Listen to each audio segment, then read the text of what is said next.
I wasn't on the guest list for the wedding I paid for. The security guard said it politely, almost apologetically, like he'd delivered bad news 100 times before, but the words still landed like something heavy and final, something that didn't belong in my life. Not today, not here.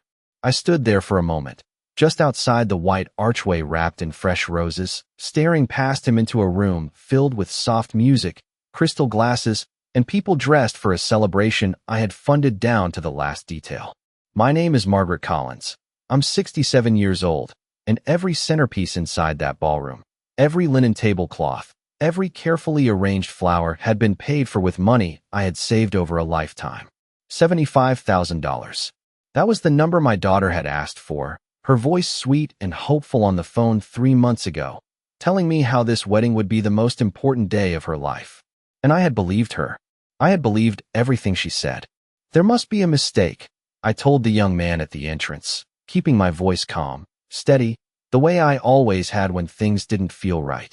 He checked the tablet again, scrolling slowly, then shook his head with the same practiced politeness. I'm sorry, ma'am. Your name isn't here. Behind him, I could see guests arriving, laughing softly, handing over gifts wrapped in pale ribbons. None of them hesitated. None of them were stopped. They walked in like they belonged there. I stayed where I was, just outside, my heels sinking slightly into the gravel path, feeling something shift quietly inside my chest. Not a sharp pain, not even anger, just a quiet, unmistakable understanding that something had been wrong long before this moment, and I had chosen not to see it. The music drifted through the open doors, a soft piano melody I recognized immediately because Emily had played it for me weeks ago, asking if I liked it for the ceremony. I remembered smiling, telling her it was perfect. I remembered thinking how lucky I was to be part of her planning, to be included in every detail, every decision.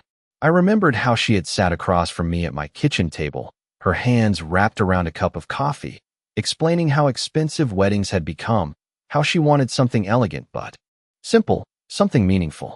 I don't want anything over the top, she had said, her voice soft, almost vulnerable. I just wanted to feel right. And I had nodded, already reaching for my checkbook before she even finished the sentence. That was the kind of mother I had always been, the kind who gave before being asked, the kind who believed that love, when given freely enough, would come back in the same way. A black car pulled up behind me, and another couple stepped out, adjusting their clothes, smiling at each other before walking toward the entrance. The woman glanced at me briefly, her expression flickering with curiosity, maybe even a hint of sympathy, before she followed her partner inside without a word. I wondered what I looked like standing there. A well-dressed older woman, silver hair carefully styled, a pale blue dress chosen specifically for this day. I had taken my time getting ready that morning. I had stood in front of the mirror longer than usual, adjusting the small details, telling myself this was a moment I would remember for the rest of my life. I just hadn't realized how.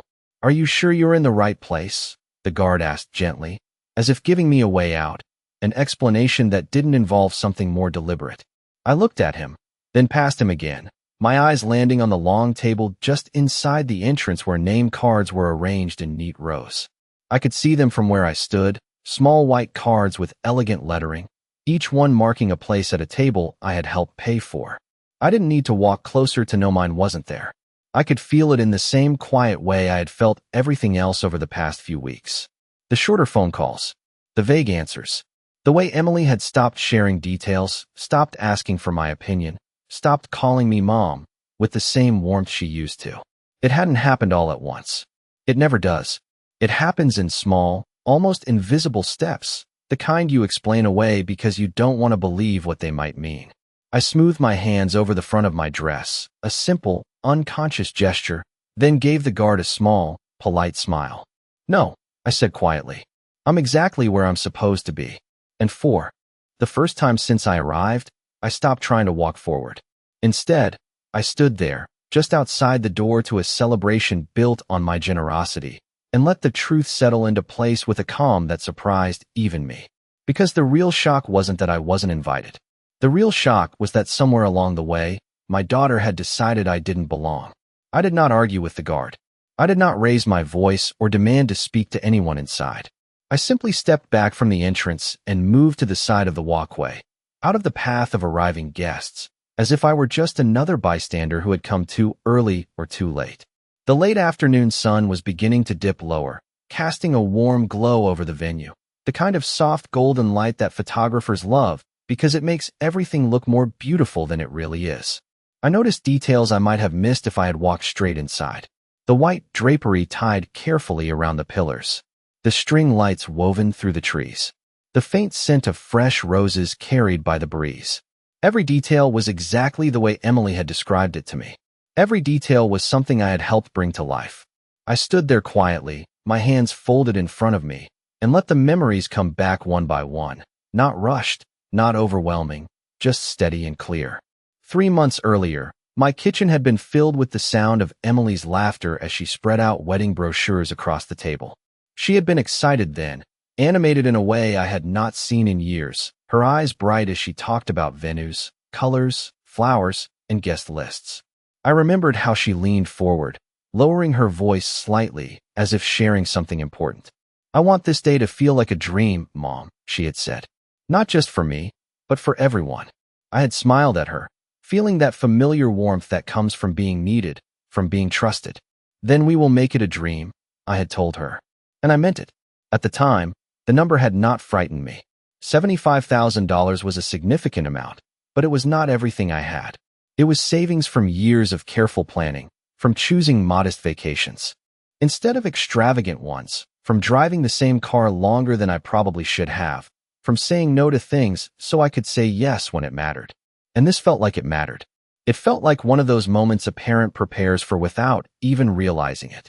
The kind where you give everything you can because it is for your child. I remembered the day I wrote the check. The way Emily had reached across the table and squeezed my hand, her expression soft, almost emotional. "I do not know how to thank you," she had said. And I had shaken my head gently. "You already have," I told her. "Just be happy." That had been enough for me. It always had been.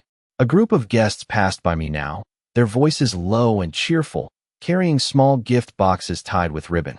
One of them laughed at something I could not hear, and the sound felt distant, like it belonged to another world just a few steps away. I watched them enter without hesitation, without question, and disappear into the celebration that was unfolding without me. I shifted my weight slightly, feeling the gravel under my shoes, grounding myself in the present moment. There had been signs.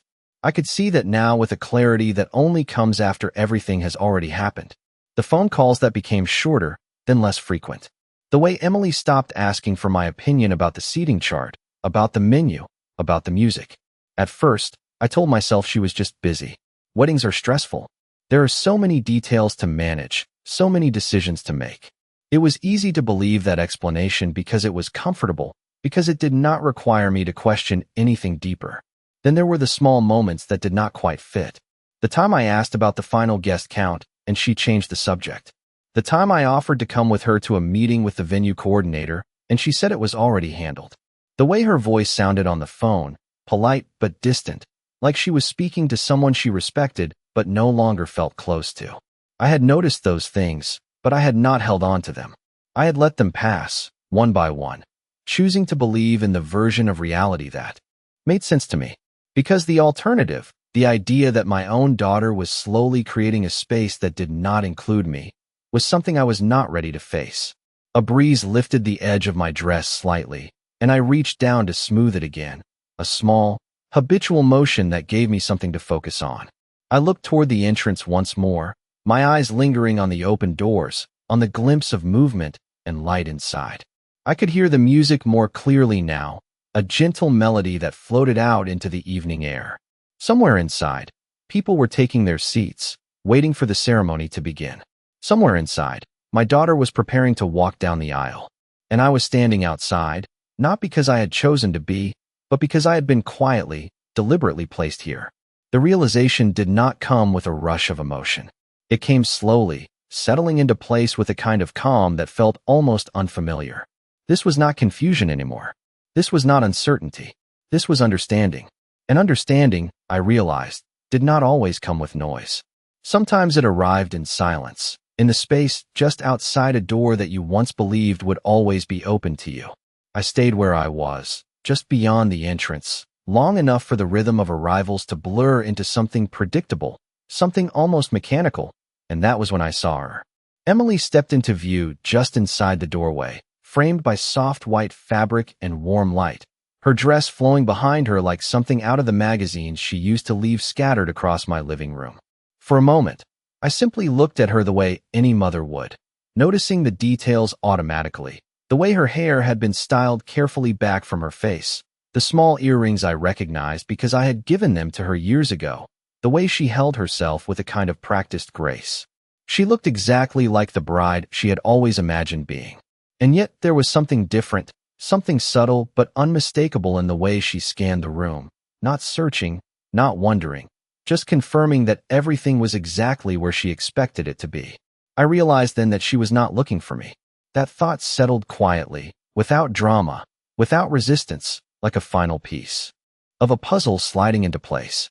A woman standing near her adjusted the train of her dress, speaking softly, and Emily nodded, smiling in a way that was warm but controlled, as if every expression had been chosen carefully in advance. I took a small step closer, not enough to draw attention, just enough to hear the faint sound of her voice carried through the open doorway. "Is everything ready?" she asked. The question was simple, ordinary, but there was a tone beneath it, a quiet certainty that everything would be exactly as planned. Someone responded that the guests were seated, that the ceremony would begin in just a few minutes, and Emily nodded again, satisfied. There was no hesitation, no sign that anything was missing, no sign that anyone was missing. I stood there, watching my daughter prepare to walk into one of the most important moments of her life, and I understood something I had not fully allowed myself to understand before. This was not an oversight. This was not a mistake that would be corrected if I just waited a little longer or asked the right question. This was a decision, a complete, deliberate decision that had been made well in advance. My absence was not something that had happened to her. It was something she had arranged. The thought did not bring a rush of anger the way I might have expected. Instead, it brought a kind of stillness, the kind that comes when you finally stop trying to reinterpret something that has already made itself clear. I remembered another moment, weeks earlier, when I had called her one evening to ask about the rehearsal dinner. I had phrased it casually, the way I always did, trying not to seem intrusive, just wanting to understand how everything was coming together. There had been a pause on the other end of the line, just a second too long to feel natural. Then she had said, "We are keeping that very small, Mom. Just a few close people." I had accepted that answer without question, telling myself it made sense, that smaller gatherings were easier to manage. Now, standing outside the very event I had helped create, I realized that had been the moment she began drawing the line. Not suddenly, not harshly, but carefully, quietly, in a way that allowed me to adjust without fully noticing what was happening. I watched as she turned slightly, speaking to someone else, her expression softening into something more personal, more genuine. It struck me that she still had that warmth, that ability to connect, to make people feel included. She had not lost it. She had simply chosen where to direct it. And I was no longer part of that circle. The music shifted slightly, signaling that something was about to begin, and the people inside began to settle into place. I could feel the moment approaching, the quiet anticipation that comes just before a ceremony starts. I took a slow breath, letting it out carefully, aware of how steady my hands felt, how calm my thoughts had become. This was not how I had imagined this day, but it was the day as it existed now, without illusion, without expectation. I glanced once more at the entrance, at the threshold that separated me from everything inside, and then I looked at Emily again, taking in the final image of her before she would walk forward and begin a new chapter of her life. And in that moment, I understood something else, something even clearer than everything that had come before. She had made her choice, quietly, completely, without hesitation. And now, standing just outside the life I had helped build for her, I realized it was time for me to make mine. I did not move toward the entrance when the music shifted into something more ceremonial, something softer and slower that seemed to draw everyone inside into a shared moment. Instead, I turned away from the doorway, just slightly, enough that the light from inside no longer fell directly across my face, and I found myself looking out toward the quiet edge of the property where the trees stood still against the fading sky. It was strange how quickly the noise from inside began to feel distant, as if I had stepped out of something more than just a room. I could still hear it, the faint rise and fall of voices, the careful notes of the piano, but it no longer felt like it belonged to me. My thoughts moved back again, not in a rush, but in that same steady way they had all evening, connecting moments I had once treated as separate, harmless things. I remembered the afternoon Emily had asked me about the final payment for the venue. She had called me instead of coming over, which was unusual at the time, but did not seem important then. Her voice had been calm, almost rehearsed, as she explained that there had been a last-minute adjustment to the contract, something about additional services, upgraded linens, extended hours. "It is just a small difference," she had said, quickly adding the amount before I could ask. I had hesitated for a moment, not because of the money, but because of the distance I felt in her tone. It was polite, efficient, the way you speak to someone you do not want to inconvenience. I had almost asked her to come by instead, to sit at the table like we used to and go over everything together, but I had stopped myself. I told myself she was busy. I told myself this was how things change when children grow older, when their lives expand beyond the spaces you once shared. So I agreed. I wrote another check. I did not ask for details. I did not ask to see the contract. I trusted her the way I always had. Standing there now, I realized how easy it had been for her to create that distance, not with one decisive action, but with a series of small adjustments that I had accepted without question. A breeze moved through the trees, carrying with it the faint scent of grass and something else, something fresh and clean that reminded me of early mornings when everything still feels possible. I closed my eyes for a moment, not to escape, but to settle myself fully into the understanding that had been building piece by piece. There had been another moment, just 2 weeks ago, when I had suggested we go over the seating arrangements together. I had even brought it up lightly, almost playfully, saying I wanted to make sure I did not accidentally sit at the wrong table on the big day. She had laughed, but it was not the same laugh I remembered from before. It was shorter, less open. "Do not worry about that, Mom," she had said. "Everything is already organized." I had smiled, letting the comment pass, telling myself that she simply wanted to handle things on her own. Now, standing outside a wedding where my name did not exist on any list, I understood what that organization had really meant. I opened my eyes again and looked down at my hands, noticing how still they were. There was no trembling, no urgency to fix what could no longer be changed. Instead, there was a clarity that felt almost unfamiliar, as if I were seeing not just this moment, but everything that had led to it, without the soft edges I had once placed around it. I had not been pushed out in a single act. I had been guided out, slowly, carefully, in a way that allowed me to adjust at each step until I reached a point where the final outcome no longer required explanation. I lifted my head and glanced once more toward the building, where the ceremony had now begun in earnest. I could hear the faint sound of footsteps, the shift in the music that signaled the bride's entrance. Somewhere inside, Emily was walking forward, her future unfolding exactly as she had planned it. And I was standing outside, not because I had been forgotten, but because I had been intentionally left behind. The difference between those two things was subtle, but it changed everything. I took a slow breath, letting it fill my chest before releasing it just as carefully, and in that quiet space, I made a decision. Not a loud one, not something that required immediate action or confrontation, but something steady and deliberate. If she had spent months shaping this day to exclude me, then I would not undo that work with anger or desperation. I would not stand here waiting to be invited into something that had already been defined without me. Instead, I would step forward in a way that did not depend on permission, in a way that belonged entirely to me. And for the first time since I arrived, I allowed myself a small, almost imperceptible smile, not because anything had been resolved, but because I finally understood exactly where I stood, and more importantly, what I was going to do next. I did not rush toward the entrance after that realization settled into place. Instead, I walked slowly along the edge of the property, away from the main doors, my steps measured and quiet, as if I were giving myself the space to fully absorb what I had just accepted. The gravel path curved gently toward a side garden I remembered Emily mentioning during one of our earlier conversations, a place she said would be perfect for photos, with soft greenery and a small stone fountain that added just the right touch of elegance.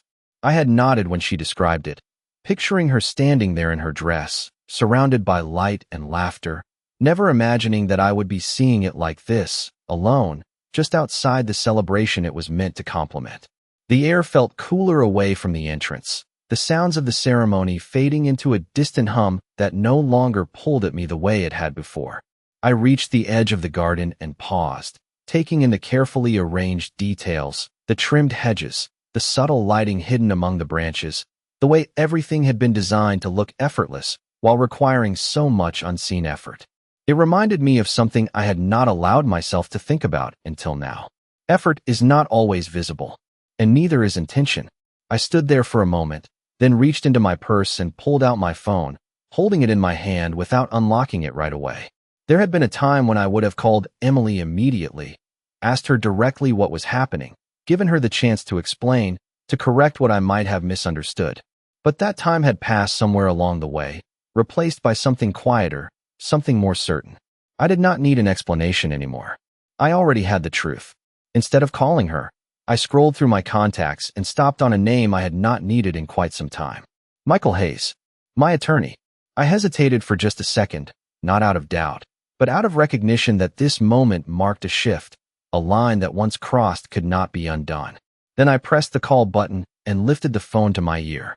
He answered on the third ring, his voice familiar, steady, the kind of voice that always seemed to carry a sense of order no matter the situation. "Margaret," he said, sounding mildly surprised. "It has been a while. Is everything all right?" I let a brief silence sit between us, not because I did not know what to say, but because I wanted my words to come from the place I had just reached, calm and clear, without any of the confusion that had clouded me before. "I need you to pull up the records for the transfers I made over the past 3 months, I said evenly. "All of them. The checks, the wire confirmations, anything connected to Emily's wedding." There was a pause on his end now, a different kind of silence, one that suggested he was already understanding more than I had explained. "Of course," he replied carefully. "Is there something specific you are concerned about?" I looked out over the garden, at the quiet fountain, at the soft ripple of water that moved without interruption, and I felt that same steady clarity settle deeper into place. "No," I said, "I'm no longer concerned. I just want everything documented." He did not ask any more questions after that. He simply confirmed that he would gather everything and send it over within the hour. That was one of the reasons I had trusted him for so many years. He understood when to speak and when to simply do what was needed. I ended the call and lowered the phone, slipping it back into my purse with a sense of finality that felt both unfamiliar and strangely appropriate. This was not about taking something back. It was not about creating a scene or interrupting what was happening inside that building. This was about something quieter, something more precise. It was about acknowledging that what had been given freely could also be understood clearly, without the layer of emotion that had once defined it. I turned slightly, looking back toward the direction of the main entrance, though I could no longer see the doors from where I stood. The ceremony was well underway now.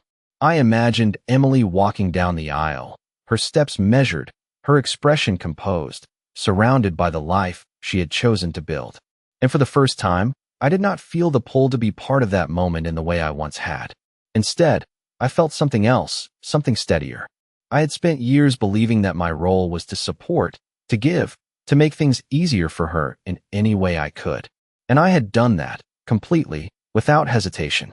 But standing here now, in the quiet space just outside everything I had helped create, I understood that support does not mean disappearing. It does not mean accepting a place that has been reduced to nothing. I straightened slightly, adjusting the strap of my purse on my shoulder, and let out a slow breath. The next step was already forming in my mind, not rushed, not impulsive, but deliberate. If I was going to step forward, it would not be as someone asking to be included. It would be as someone who already knew exactly what she was worth.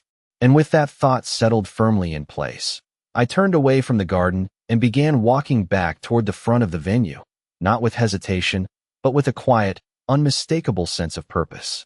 I walked back toward the front of the venue with the same steady pace, but everything felt different now, not because the setting had changed, but because I had. The music from inside had shifted again, fuller now, richer, the kind of sound that fills a room when a ceremony is nearing its most important moment. Guests who had arrived late stood near the entrance, speaking in hushed tones, careful not to disturb what was happening inside. No one paid much attention to me as I approached, and that, I realized, had always been part of the pattern. I had learned how to move quietly through spaces, how to support without drawing attention, how to exist in the background of moments that were never meant to center around me. But today was different. Today, I was not here by accident. I stopped just short of the entrance again, my eyes moving briefly to the young guard who had spoken to me earlier. He glanced at me, recognition flickering for a second, followed by a polite uncertainty, as if he was unsure whether to repeat what he had already said. I gave him a small nod, not to challenge him, not to ask permission, but simply to acknowledge that we both understood the situation exactly as it was. Then I stepped past him, not quickly, not forcefully, just one step forward, calm and deliberate, as if there had never been a question about whether I belonged here. He did not stop me this time. Perhaps it was the way I moved, or the certainty in my expression, or maybe it was simply that some moments do not allow for interruption. Inside, the air felt warmer, filled with the soft glow of carefully arranged lighting and the quiet attention of guests seated in rows of white chairs. The ceremony was in progress. Emily stood at the front, facing Daniel, her hands gently clasped, her posture composed, as a man I assumed was the officiant spoke in a measured, steady voice. I paused near the back, just inside the doorway, not drawing attention to myself, not announcing my presence. A few heads turned briefly, their eyes lingering on me for a second before returning to the ceremony. No one said anything. No one needed to. I remained where I was, allowing the moment to unfold without interruption, observing rather than inserting myself into it. Emily did not see me at first. Her focus was forward, exactly where it was supposed to be. But there was a moment, subtle and almost imperceptible, when her gaze shifted slightly, just enough for her eyes to move across the room, and then she saw me. The change in her expression was small, controlled, the kind of reaction that would go unnoticed by anyone who was not looking for it. But I saw it clearly. The brief pause, the tightening around her eyes, the flicker of something that was not part of the script she had written for this day. It lasted only a second before she composed herself again, turning her attention back to the ceremony as if nothing had happened. And in that moment, I understood something even more important than everything that had come before. My presence was not something she had planned for. It was not something she could control. And that, more than anything, shifted the balance in a way that did not require words or confrontation. I stayed where I was for the remainder of the ceremony, my hands resting lightly at my sides, my posture relaxed but steady. I listened as they exchanged vows, as they spoke promises about partnership, trust, and respect, words that filled the room with meaning for everyone present. I did not react outwardly. I did not let my thoughts interrupt the moment for anyone else. I simply observed, allowing each word to settle in the quiet space within me where everything had already become clear. When the ceremony concluded and the guests began to rise, the room shifted from stillness into motion, soft conversations beginning to fill the air again. People turned, greeting one another, smiling, moving toward the reception area just beyond the main hall. I did not move immediately. I remained where I was for a few seconds longer, giving the moment time to pass, giving the room time to adjust to the transition. Then, without hesitation, I stepped further inside, blending into the flow of guests, not as someone seeking recognition, but as someone who had already claimed her place simply by being present. And as I moved forward, I knew that what would happen next was no longer something that would unfold according to Emily's plan. It would unfold according to mine. The reception area opened up just beyond the ceremony space, a wide room filled with round tables dressed in soft ivory linens, each one set with glassware that caught the light and reflected it in quiet, elegant patterns across the walls. I moved with the flow of guests, not rushing, not hesitating, allowing myself to blend into the movement as naturally as anyone else there. Conversations began to rise around me, low and pleasant, filled with compliments about the ceremony, about the venue, about how beautiful everything looked.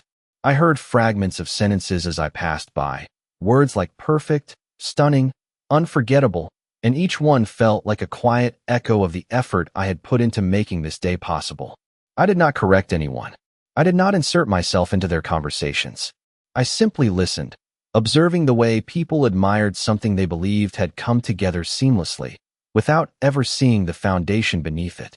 A server passed by with a tray of champagne glasses, offering them with a practiced smile. I took one, more out of habit than desire, holding it lightly in my hand as I continued to move through the room.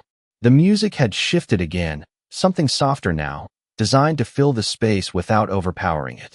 At the far end of the room, I could see the head table, arranged carefully with flowers that matched the ones at the entrance, the same pale tones, the same attention to detail.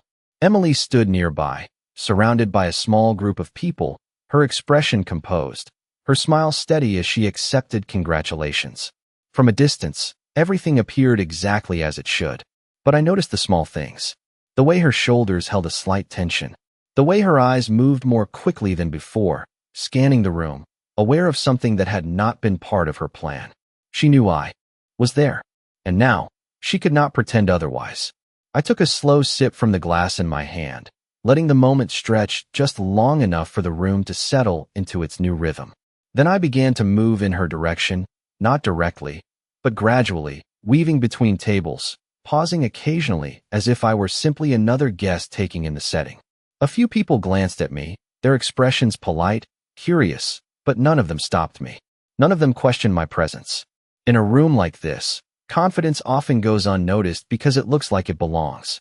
When I reached a point close enough to see her clearly, I stopped, giving myself a moment to observe her without interruption. She was speaking to an older couple, her voice warm, her posture relaxed, the perfect bride hosting her guests. And for a brief second, I allowed myself to see her not as she was now, but as she had been years ago, standing in my kitchen, laughing over something small, something simple, something that did not require effort or presentation. That version of her felt distant now, like a memory that belonged to a different time entirely. The couple she was speaking with moved away, and there was a brief opening, a quiet space where she stood alone for just a moment. That was when she looked up and saw me again, this time without distance, without the safety of the ceremony between us. Her expression shifted, just slightly, the practiced smile fading for a fraction of a second before returning, controlled and measured. She stepped toward me, her movements smooth, deliberate, as if she had already decided how this interaction would unfold. "Mom," she said softly, her voice carrying just enough warmth to avoid drawing attention, but not enough to feel genuine. "I did not expect to see you here." I met her gaze, holding it calmly, without accusation, without emotion that could be misread. "I know," I replied, my tone even, steady, matching hers in its quiet control. There was a pause, brief but noticeable, where neither of us spoke, where the reality of the moment settled between us without needing to be named. Around us, the reception continued, voices rising and falling, glasses clinking softly, the music weaving through it all like a backdrop that refused to acknowledge the tension standing quietly at its center. Emily glanced around for a second, as if checking who might be watching, then lowered her voice slightly. "This is not really the right time," she said, choosing her words carefully. "We can talk later." I gave a small nod, acknowledging the statement without agreeing to its implication. "Of course," I said. "We will talk, but not later." I let the words rest there, not raised, not emphasized, just clear. She held my gaze for a moment longer, searching perhaps for something she could use to guide the situation back into her control, but there was nothing there for her to redirect. I was not reacting. I was not asking. I was simply present. And that presence, I could see, unsettled her more than any confrontation would have. The room continued around us, unchanged on the surface, but something had shifted, something quiet and irreversible that could not be undone by polite conversation or careful timing. And as I stood there, looking at my daughter in the middle of a celebration built on my silence, I knew that the next moment would not belong to her plans, but to the truth she had tried so carefully to keep out of sight. Emily held my gaze for a moment longer, and I could see it there, not fear exactly, but the beginning of uncertainty, the kind that appears when something carefully controlled starts to shift in a direction you did not plan for. Around us, the reception continued to build, guests finding their seats, servers moving between tables, the low hum of conversation rising into something more animated as the evening progressed. But within the small space between us, everything felt still, contained, as if time had narrowed down to this single interaction. "Mom," she said again, softer this time, her tone adjusting, searching for something that would re-establish the balance she was used to. "Please, let us not do this here." I noticed the way she chose her words, the way she framed the situation as if I were the one bringing discomfort into a place meant for celebration. It was subtle, almost instinctive, the way she shifted responsibility without saying it directly. I had seen it before, in smaller ways, in moments I had once dismissed because they did not seem important enough to question. Now, standing here, I recognized it clearly. I did not respond immediately. Instead, I let the silence sit between us, not as a form of pressure, but as a space where the truth did not need to be rushed or softened. Then I spoke, my voice calm, even, the same tone I had used earlier, the same tone that no longer carried hesitation. "You already did this here," I said. There was no accusation in the words, no raised volume, just a simple statement that could not be redirected.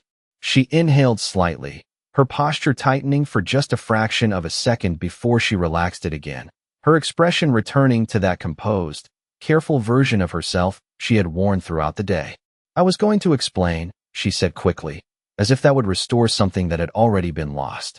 "Things got complicated.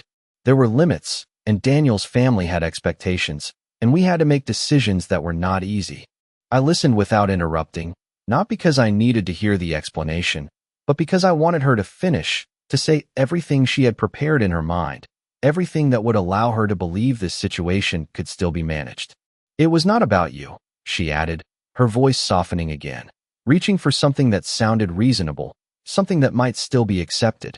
I nodded once, slowly, acknowledging that I had heard her, but not agreeing with the meaning behind her words. "It was exactly about me," I replied. The clarity of that statement seemed to land differently. She did not respond right away this time.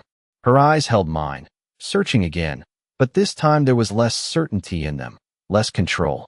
Around us, a few nearby guests had begun to notice the shift in energy, not the details of what was being said, but the fact that something was happening, something that did not fit the easy flow of the evening. Conversations nearby softened slightly, attention drifting in our direction without becoming obvious. I did not look at them. I kept my focus on Emily, because this moment was not about an audience. It was about something that had been building long before anyone else had arrived. "I gave you everything you asked for," I continued, my voice steady, not louder, not sharper, just clear. "Not because you needed it, but because I believed you wanted me there." She opened her mouth as if to respond, then paused, the words catching before they could fully form. That hesitation, brief as it was, said more than anything she could have explained. I let another second pass, allowing that silence to hold its place. Then I reached into my purse and took out my phone, not hurriedly, not dramatically, just as part of the natural continuation of what I had already set in motion. I unlocked it and turned the screen slightly toward her, not pushing it forward, not forcing her to look, but making it available. "I spoke with Michael," I said quietly. Her eyes dropped to the screen, and I watched as the recognition settled in, the understanding of what that name meant, of what it represented. "He is sending me everything," I continued. "Every transfer, every payment, every detail." She looked back up at me, and this time there was no attempt to soften her expression, no immediate response prepared. There was only the awareness that something had shifted beyond her control. "I am not here to take anything back," I added, before she could speak, before she could shape the moment into something else. "I am here so that nothing about this remains unclear."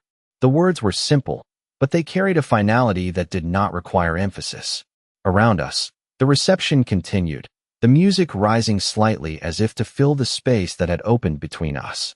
But the atmosphere had changed, subtly, quietly, in a way that could not be reversed by returning to small talk or polite smiles. Emily stood still, her posture no longer as effortless as it had been before, her certainty replaced by something more fragile, something she had not accounted for when she planned this day.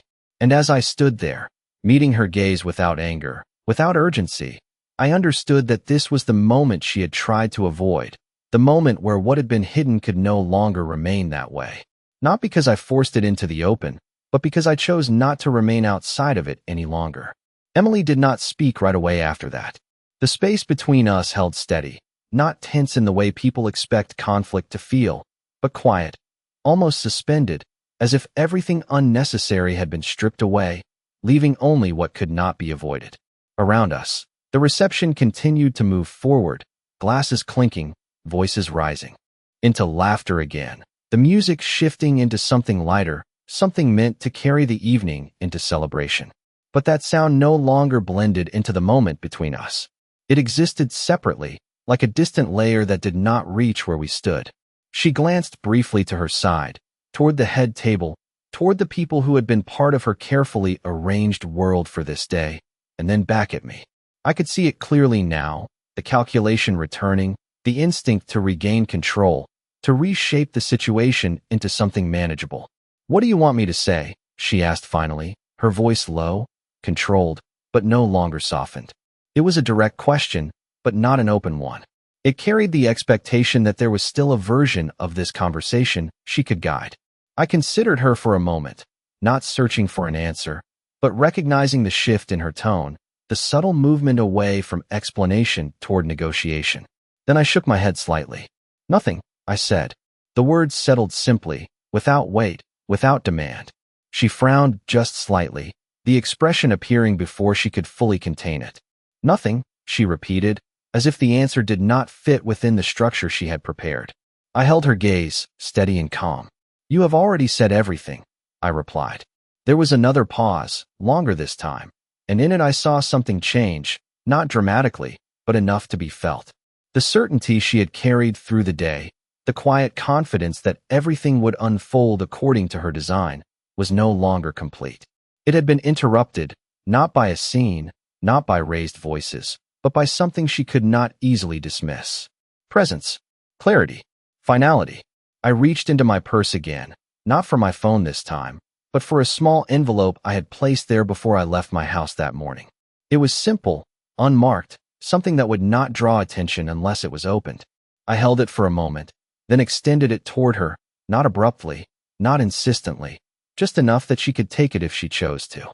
She hesitated, her eyes moving from my face to the envelope and back again, as if weighing what it might contain, what accepting it might mean. Then, slowly, she reached out and took it. Her fingers were steady, but there was a slight tension in the movement, a carefulness that had not been there earlier in the day. "What is this?" she asked, her voice quieter now, less certain. I did not answer immediately. Instead, I let her open it. Inside was a single sheet of paper, neatly folded, printed with the confirmation of every transfer I had made, every check, every amount, each one documented clearly, without commentary, without interpretation. At the bottom, there was a brief note, written in my own handwriting, simple and direct. I watched as her eyes moved across the page, taking in the information, the numbers, the dates, the undeniable record of what had been given. When she reached the note, her expression changed again, not sharply, but enough for me to see the moment it registered. "This is not about the money," I said quietly, before she could speak, before she could shape a response that turned the focus elsewhere. "It is about understanding exactly what was given and exactly what was returned." She looked up at me then, her composure no longer as seamless as it had been, the space between us no longer something she could navigate with ease. For a moment, it seemed as if she might say something more, something that could bridge the distance that had formed, but the words did not come. And that absence, that inability to respond, carried more meaning than anything she might have explained. I gave a small nod, not as an agreement, not as a conclusion, but as an acknowledgement that the moment had reached its natural end. Then I stepped back, just slightly, creating a physical space that matched the clarity I had already accepted. "Enjoy your evening," I said, my tone even, without edge, without resentment. She remained where she was, the envelope still in her hand, her expression caught somewhere between the version of herself she had presented to the room and the reality she was now facing. I turned then, not waiting for a reply, not needing one, and began to walk away, moving through the reception with the same quiet steadiness I had carried with me all evening. No one stopped me. No one questioned me. The celebration continued, unchanged on the surface, but something beneath it had shifted in a way that could not be undone. As I reached the exit and stepped back into the evening air, I felt no urgency, no lingering need to look back. The door behind me closed softly, and with it, the version of that day that had never truly included me. And for the first time, I did not feel outside of anything. I felt exactly where I was meant to be.